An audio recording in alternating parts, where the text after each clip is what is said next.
वालेकुम जी। Welcome welcome करते हैं थोड़ा अपने चैनल से। उम्मीद करते हैं कि सब ठीक ठाक होंगे। अल्लाह के करम से फजल ना जी अलहमदुलिल्लाह असी भी ठीक हाँ। ध्यान दीजिए अज असी बना लगे बहुत ही मज़े की तो सब की फेवरेट डिश। तो चैनल तो नवे हो चैनल सबसक्राइब कर लो। तो पहले पान की घंटी बजाना बिल्कुल भी ना भूलो।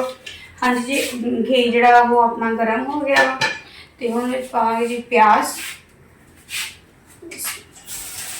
नाल नाल जी तुहानू दसते जावांगे।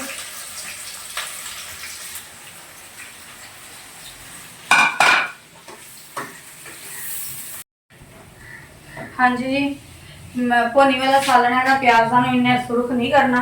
प्याज अदरक लसन का पेस्ट बना के रखा भी पा देंगे बिच।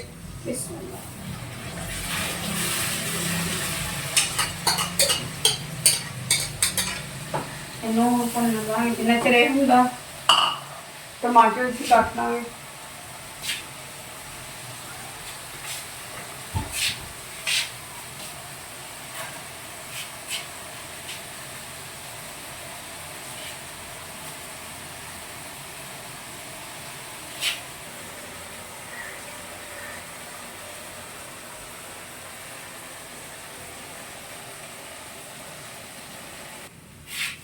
हाँ जी चिकन पा देंगे।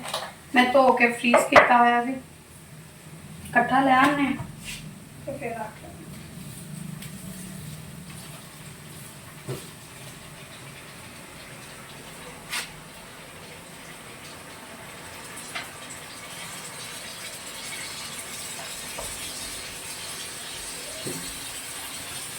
चिकन को चंगी तरह प्याज से अदरक लसन के नाल ही फ्राई कर लेना।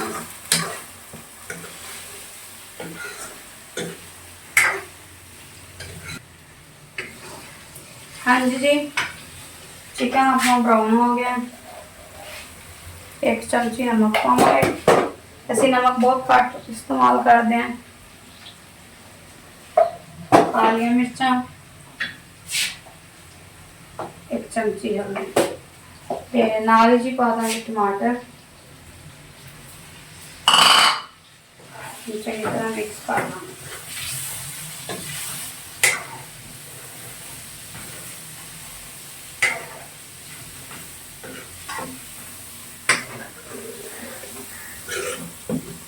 हम इन चंगी तरह भुन लगन देंगे।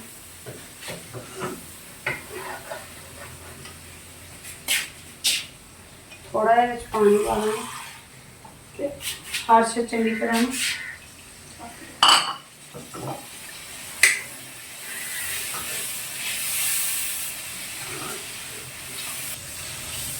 हाँ जी माशाल्लाह जी बड़ी मजे की खुशबू आन रही तो हम जी आप पा देंगे गोभी।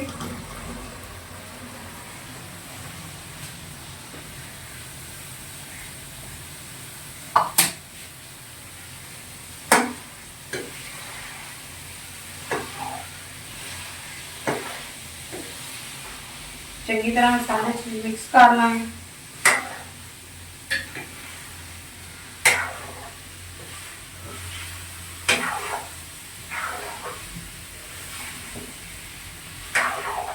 गोभी हमें तो बरीक बरीक कट्टी है लेकिन सानू अगर गली गली खुली खुली पसंद आ इसलिए असी पावे पानी क्योंकि चंगी तरह गल जाए तो फिर बाद भुनी गोभी में देंगे भुनी।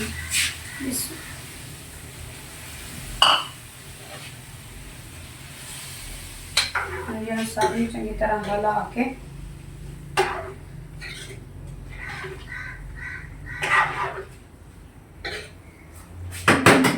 इनू ढक देंगे तो उन्ना चर जी आप गरम मसाला पहले तो नहीं कुटिया उस वेले कुट लेंगे। गोभी च खुश्क धनिया बहुत मजा आता खुश्क धनिया देवेंगे। उस तो बाद जीरा काली मिर्चा थोड़ी दालचीनी छोटी जी इलायची तेज पत्ता इन सारे मसाले ना पी के भी रखा पर फिलहाल पीसिया मौके का टाइम।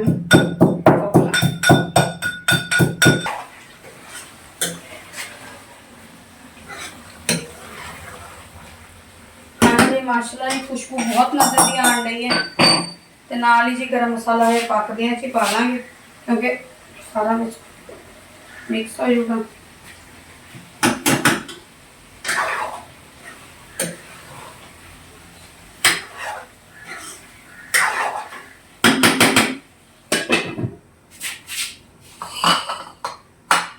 अजे मैं पकड़ लाँगे इधर जी कद्दू जी मैं कद्दूकस करके तो बॉयल कर लिया असी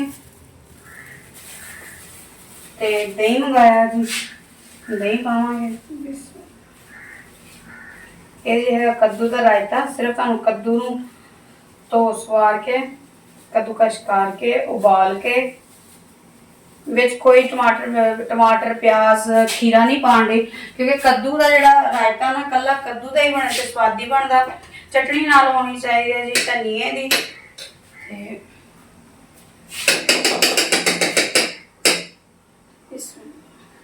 चमची भर के जी धनिए दी पा देंगे हरी हरी एवं चटनी दी चटनी जी हरी मिर्च तो सिर्फ धनिए दी है बहुत स्वादी बनती है। जी पावे नाल आप हल्का जहा नमक क्योंकि पहले कद्दू उबालन लगे भी नमक पाया सी नाल जी पा देना थोड़ा जहा जीरा थोड़ा रखा के ना मसल के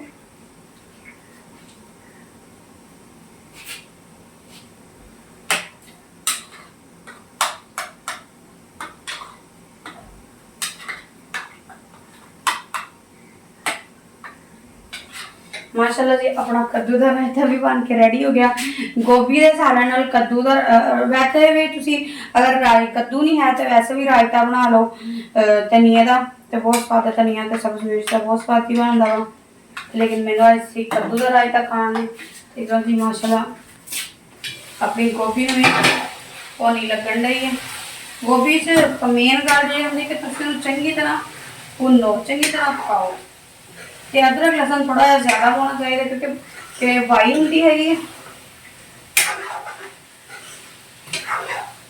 जी इन्हू चंगी तरह भुनना ढक्कन ला देंगे तो इधर जो है अपना धनिया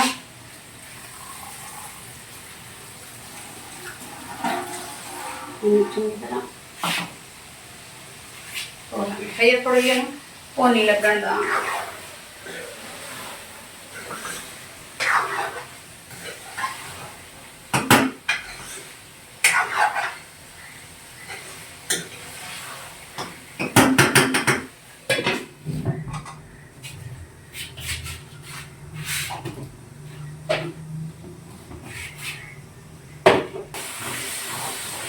माशाल्लाह जी बहुत सोहनी भुनी लग गई। अब जी आप बजा देंगे चंगी तरह हिला लेंगे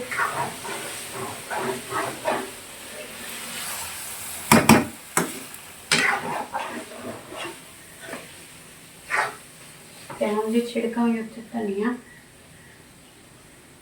धनिया नाल ते हांडी च स्वाद ही आ जांदा।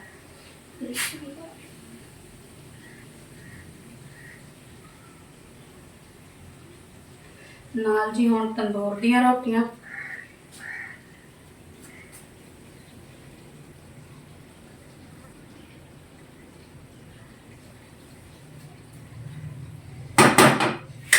जी हिला देंगे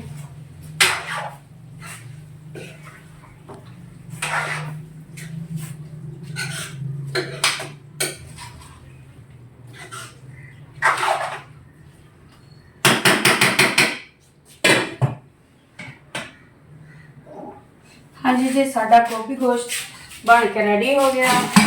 जड़ियाँ 2-3 कोलियां है भी असी धो लाँगे। बर्तन जोड़े नाल दे नाल ही धो जाण तो चंगे होंगे क्योंकि किचन के पानी का की फायदा जो बर्तनों का ढिग लगा रहे फिर